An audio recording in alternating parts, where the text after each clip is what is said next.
آج کے اس تفصیلی جائزے میں ہم ایک ایسی کہانی پر گفتگو کرنے والے ہیں جو کسی بھی فلم سے زیادہ ڈرامیٹک اور حیران کن ہے۔ صحیح بات ہے، بلکہ میں تو کہوں گی کہ کسی تصور سے بھی زیادہ حیرت انگیز ہے۔ بالکل، ہم اکثر گنگناتے ہیں نا، وہ گیت ہے، ہنستا ہوا نورانی چہرہ، کالی زلفیں، رنگ سنہرا۔ ہاں، اور ایسے ہی بے شمار مشہور گیت ہے۔ لیکن سننے والوں کے ذہن میں شاید ہی کبھی یہ خیال آتا ہو کہ ان خوبصورت الفاظ کو لکھنے والے کے اپنے حالات کیا تھے۔ آج کا ہمارا مقصد ایک عظیم شاعر اور نغمہ نگار اسد بھوپالی کی زندگی، ان کی جد و جہد اور ان کے ادبی سفر کی گہرائیوں کو سمجھنا ہے۔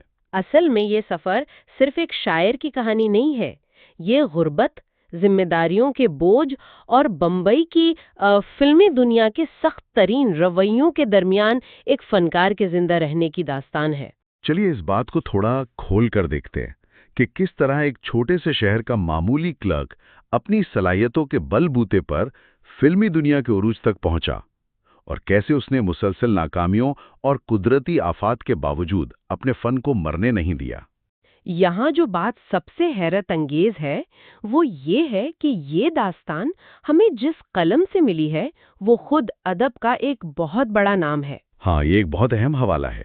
بالکل، ہمارے پاس آج جو مواد ہے وہ اسد بھوپالی کے بارے میں ان کے اپنے بھائی قمر جمالی صاحب کی لکھی ہوئی ایک انتہائی جذباتی اور حقائق سے بھرپور تحریر ہے۔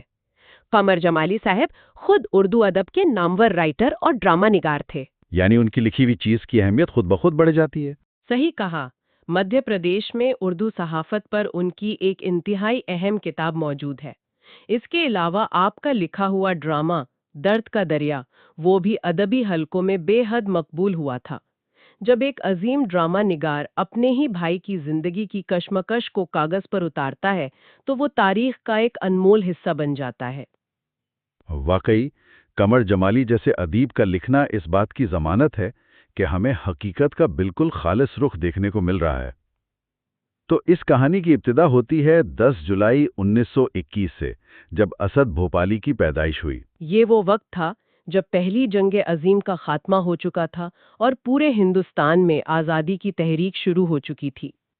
فضا میں ایک انقلاب تھا، اور اسد کو علم و ادب کا خزانہ کہیں باہر سے نہیں ڈھونڈنا پڑا، بلکہ یہ انہیں اپنی وراثت میں ملا۔ ان کے دادا مولوی محمد خان اور والد منشی احمد خان دونوں ہی علم کی دنیا سے گہری نسبت رکھتے تھے۔ انہوں نے ابتدائی تعلیم حمیدیہ اسکول اور سلیمانیہ سے حاصل کی اور پھر حمیدیہ کالج گئے۔ لیکن یہاں زندگی نے ایک بہت اچانک موڑ لیا۔ جب اسد بھوپالی کی عمر محض 19 سال تھی تو ان کے والد کا انتقال ہو گیا۔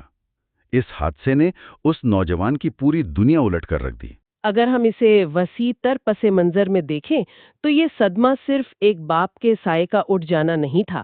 ایک 19 سال کے نوجوان پر اچانک ایک بڑے خاندان کی کفالت کا بوجھ آ گرنا بہت بڑا امتحان ہوتا ہے۔ کفالت یعنی ان سب کا پیٹ پالنے کی ذمہ داری؟ جی بالکل، ایک طرف پڑھائی تھی، دوسری طرف شاعری کا شوق، اور اچانک عملی زندگی کے انتہائی سخت فیصلے کرنے پڑے۔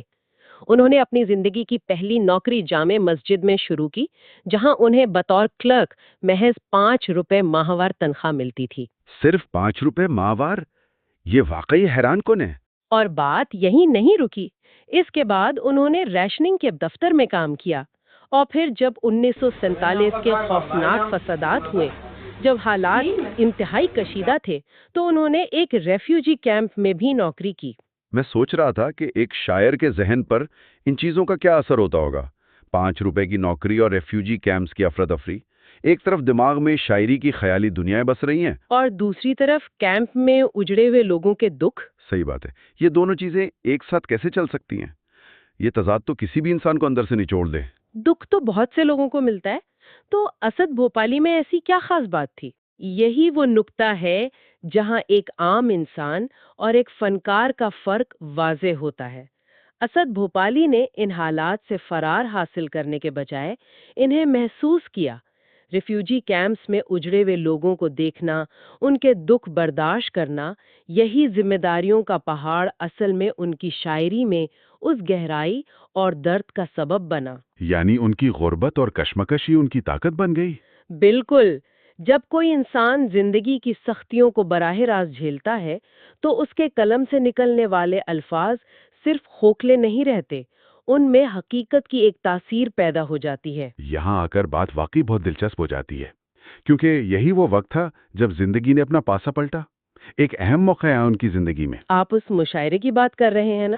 ہاں، بھوپال ٹاکیز کا مشاعرہ، یہ ان کی زندگی کا سب سے بڑا ٹرننگ پوائنٹ ثابت ہوا۔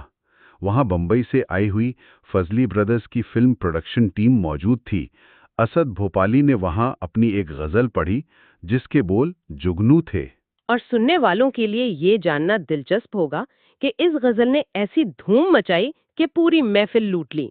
فضلی برادرز کو آنے والی فلم دنیا کے لیے یہ غزل اتنی پسند آئی کہ ان کے مینیجر نے اسی محفل میں آ کر اسد بھوپالی کو 500 روپے کا ایڈوانس تھما دیا اور کہا کہ ہمارے ساتھ بمبئی چلو۔ یہ تضاد دیکھیں ذرا۔ وہی تو، ایک شخص جو 5 روپے کی کلرک کی نوکری کر رہا ہو اور اچانک اس کے ہاتھ میں 500 روپے آ جائیں۔ 5 مئی 1949 کو وہ بمبئی کے لیے نکل پڑے۔ یہ کسی طلسم سے کم تھوڑی ہے۔ طلسم ضرور لگتا ہے، لیکن ہمیں فلمی دنیا کی حقیقت کو تھوڑا سمجھنا ہوگا۔ بمبئی کی دنیا دور سے جتنی حسین لگتی ہے، قریب سے اتنی ہی پتھریلی اور بے رحم ہے۔ یہ بات تو ہے، وہاں آسان زندگی کہاں ملتی ہے کسی کو۔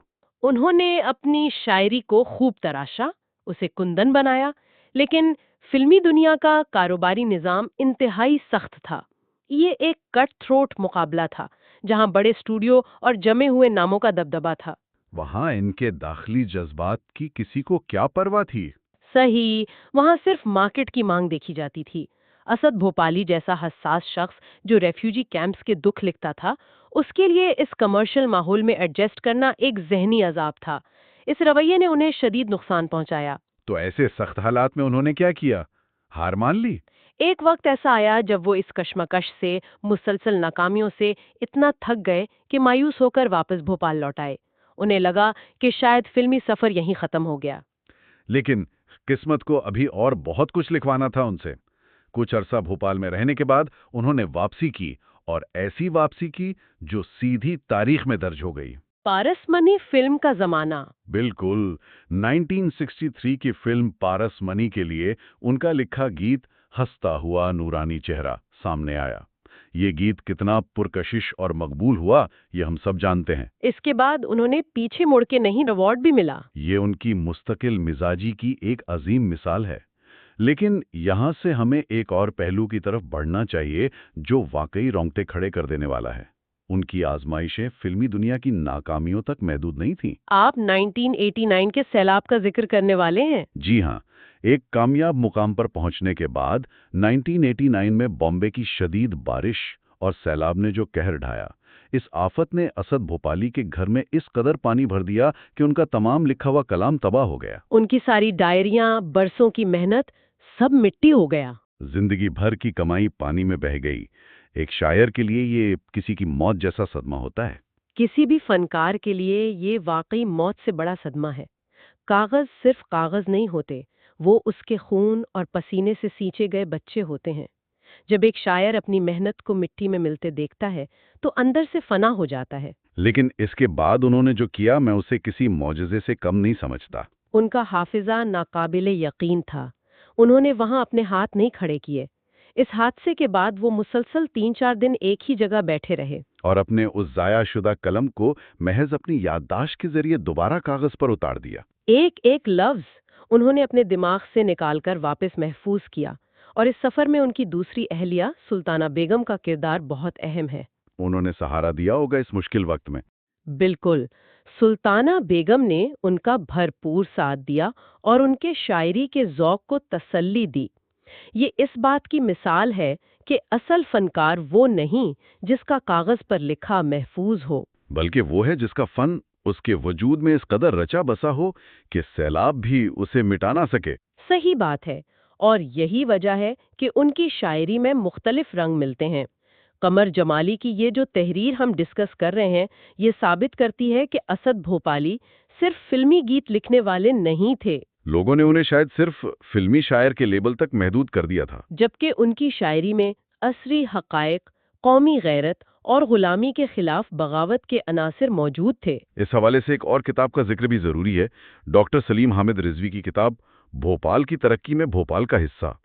اس میں ان کی شاعری کا خصوصی تذکرہ کیا گیا ہے۔ جی، انہوں نے ان کے حسن و عشق کے رومانی پہلوؤں کے ساتھ حقیقت پسندی کو بھی سراہا ہے۔ اس سے ایک اہم سوال پیدا ہوتا ہے، کیا سوال؟ کیا ہمارے ادبی حلقے ان شاعروں کو ان کا جائز مقام دینے میں کنجوسی کرتے ہیں جو اپنا پیٹ پالنے کے لیے فلمی دنیا کا رخ کرتے ہیں؟ اسد بھوپالی کو صرف فلمی شاعر کہنا ان کی اصل ادبی حیثیت کے ساتھ ناانصافی ہے۔ تو ان سب کا آخر مطلب کیا ہے؟ اس کا صاف مطلب یہ ہے کہ قلم اور فن کو حالات کی مجبوری کے تحت زندگی چلانے کے لیے بیچنا الگ بات ہے، لیکن اس قلم کی اصل طاقت اور اس کی روح کبھی نہیں مرتی۔ ان کے اندر کا انقلابی شاعر ہمیشہ زندہ رہا، اور اسد بھوپالی کی یہ زندگی جو 9 جون 1990 کو ختم ہوئی، اس سفر میں انہوں نے اپنی صلاحیتوں کو برہا ثابت کیا۔ 68 سال اور لگ بھگ 11 مہینے کے سفر میں ان کا جنازہ لال چوک سے ہوتا ہوا امراؤ دلہا کی مسجد تک گیا، جہاں شہر کے قاضی نے نماز جنازہ پڑھائی۔ ایک گمنام کلرک سے لے کر صدر جمہوریہ ڈاکٹر شنکر دیال شرما سے اعزاز پانے تک کا سفر ایک عظیم مثال ہے۔ اور اس سفر سے سننے والوں کے لیے یہ سبق ملتا ہے کہ انسان پر چاہے افراتفری، غربت اور بے روزگاری کی آگ کیوں نہ برسے، اگر اس میں آگے بڑھنے کی لگن ہے تو وہ کندن بن کر ہی نکلتا ہے۔ اسد بھوپالی کا حوصلہ ان سب کے لیے ایک مشعل راہ ہے جو سمجھتے ہیں کہ حالات نے انہیں شکست دے دی ہے۔ ہار تب تک نہیں ہوتی جب تک انسان خود ذہنی طور پر ہار نہ مان لے۔ صحیح بات ہے۔ اور اس جائزے کا اختتام ہم ایک ایسے سوال پر کرنا چاہتے ہیں جو آپ کو سوچنے پر مجبور کر دے۔ ہم نے دیکھا کہ 1989 کے سیلاب نے اسد بھوپالی کے صفحات تو مٹا دیے، پر ان کی یادداشت نے اس فن کو دوبارہ زندہ کر دیا۔ سوچئے، اگر اس دن ان کا حافظہ ان کا ساتھ نہ دیتا تو کیا ہم ایک عظیم شاعر کی آدھی سے زیادہ زندگی کی محنت سے ہمیشہ کے لیے محروم رہ جاتے؟ یہ واقعی گہرا سوال ہے۔ کیا فن کا اصل ٹھکانہ کاغذ کی سطح ہے یا فنکار کا اپنا ذہن اور اس کی روح؟ اگر فن صرف لکھائے جانے کا محتاج ہے تو کیا وہ کبھی سچ میں زندہ تھا؟ یہ وہ خیال ہے جس پر ہمیں ضرور غور کرنا چاہیے۔